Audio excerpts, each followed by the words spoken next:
Assalamualaikum warahmatullahi wabarakatuh. Nama saya Dimas Prasetyo, NIM 170, jurusan Ilmu Komunikasi kelas E.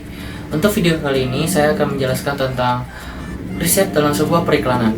Dalam sebuah pemasaran, iklan mempunyai peran yang cukup besar dalam membuat suatu produk atau jasa yang dipasarkan bisa berhasil atau tidak. Salah satu fungsi dari iklan adalah untuk memberikan informasi pada konsumen tentang suatu produk atau jasa. Iklan yang dibuat tentunya tidaklah langsung dibuat begitu saja. Sebelum iklan itu dibuat, harus bisa memahami bagaimana kondisi pasar yang akan dituju atau bagaimana kondisi target sasarannya. Jadi, apakah riset dalam periklanan itu penting?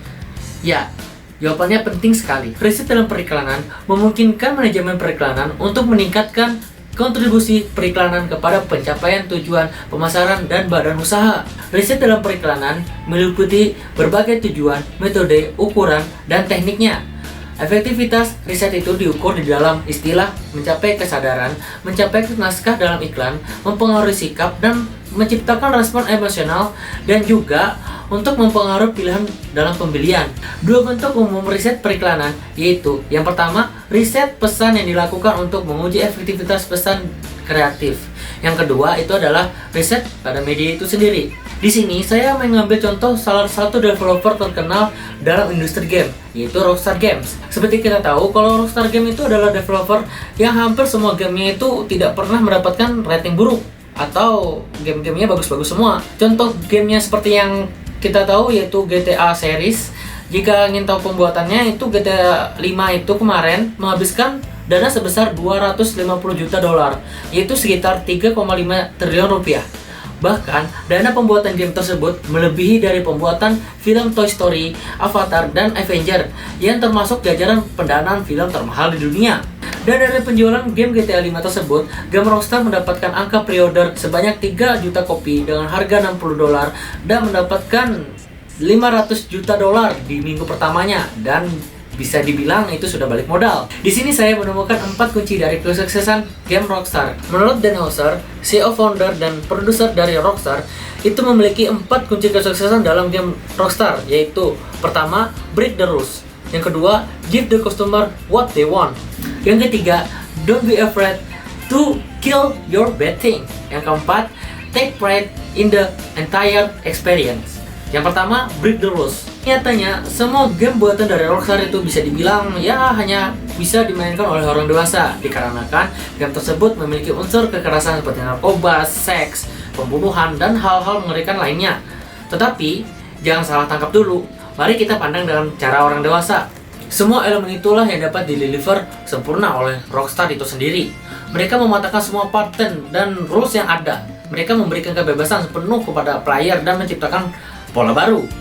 Dan Houser dari CEO Rockstar itu juga mengatakan bahwa buatlah sesuatu yang dipertanyakan orang, dan begitu kalian bisa membuat suatu hal yang baru. Ya, game dari Rockstar itu selalu keluar dari arus. Bahkan sering diboikot dari negara yang maju dikarenakan game itu terlalu kriminal. Tapi Rockstar mengerti bahwa game GTA 5-nya itu memang tepat untuk konsumernya.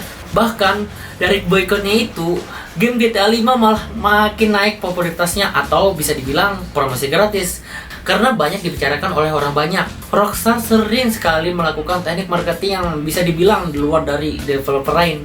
Kalau biasanya developer lain itu melakukan advertising berupa trailer game yang panjang, testimoni dari game tersebut, ya berbeda dengan Rockstar. Mereka membuat mural di balik gedung, stasiun, kereta, dan lain-lain. Bahkan sampai mempromosikan game tersebut di konser musik. Sebenarnya apa sih yang mereka incar? Image kreatif. Ya, image kreatif dari gamenya itu membuat player semakin yakin bahwa gamenya itu baik. Kunci yang kedua yaitu give the consumer what they want. Biasanya kalau game itu memiliki pola bad guy versus good guy, berbeda dengan Rockstar.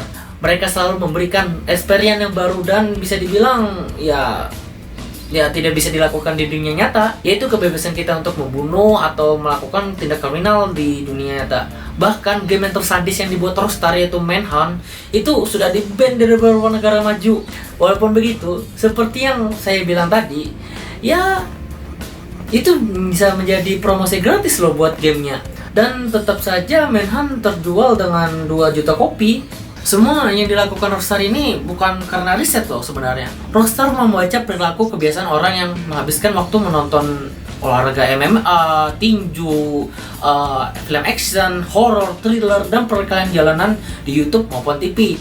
Hasil dari riset itu, Rockstar meyakini bahwa gamer sudah bosan dengan game dengan good ending. Mereka membutuhkan hal yang berbeda, dan itu diberikan oleh Rockstar. Tentunya ini dari seluruh aspek yang baik dan dibuat sempurna dan tim yang fokus dalam pengerjaannya. Jadi dengan memberikan hal yang baru dan dibungkus baik, maka marketing akan berjalan dengan sendirinya dari game itu dan media itu sendiri, tanpa harus mengeluarkan budget yang lebih untuk marketing yang tidak penting. Kunci ketiga dari Rockstar yaitu don't be afraid to kill your bad thing. Maksud dari Rockstar kill your bad thing adalah mereka harus membuang ide lamanya untuk mendapatkan ide-ide baru. Mereka membuat hal baru dari game mereka. Yang biasanya developer itu buat game dengan konsep yang sama dan kualitasnya hanya dinaikin doang dan ya gitulah. Tapi berbeda dengan Rockstar, mereka berani membunuh ide lamanya. Mereka mengulang dari nol kembali, dan mereka yakin kalau gamenya itu pasti banyak yang dibeli. Dan kunci keempat dan terakhir adalah take pride in the entire experience. Mungkin ini harus dicoba dan ditiru oleh perusahaan lainnya, karena di sini Rockstar mengembangkan pada setiap detail lainnya sampai sedetail yang kecil-kecilnya gitu. Nah, paham lah? Bahkan untuk membuat game Rockstar ini memakan waktu dan proses yang bisa dibilang ya developer lain tidak mampu, yang sanggupnya cuma sekali setahun, dan itu ya mungkin antara bagus dan tidak saya tidak tahu, soalnya ya cuma grafik doang ditambahin, kualitasnya enggak. Dan itu tidak dilakukan oleh Rockstar. Mereka menghabiskan waktu dan riset dan juga kerja keras. Bahkan untuk pembuatan game GTA 5 itu sendiri melibatkan 8 studio, 1000 halaman skrip, pembuatan motion selama bertahun-tahun. Mereka juga menghabiskan waktu untuk riset dengan posisi tempat, interview dengan agen FBI, dan ngobrol sama agen rahasia, para gangster, bahkan keluarga mafia gitu. Itu untuk apa? Untuk mendapatkan relevansi dan juga keakuratan dalam game itu.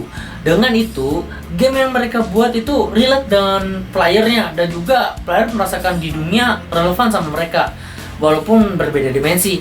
Maka sempurna dari sebuah game, maka Rockstar tidak perlu buang-buang uang untuk promosi, iklan, dan lain-lainnya. Cukup bilang dengan jaminan game ini akan baik, maka media itu dan juga player lah yang akan melakukan marketing dalam game itu, atau bisa dibilang promosi gratis. Jadi intinya, apakah riset untuk iklan itu perlu dalam sebuah produk? Jawabannya iya, karena kita berkaca lagi kepada game Rockstar itu, karena mereka melakukan riset dan mendapatkan game yang bagus. Ya, itu aja untuk video kali ini dalam pembahasan apakah riset itu perlu dalam sebuah pengiklanan.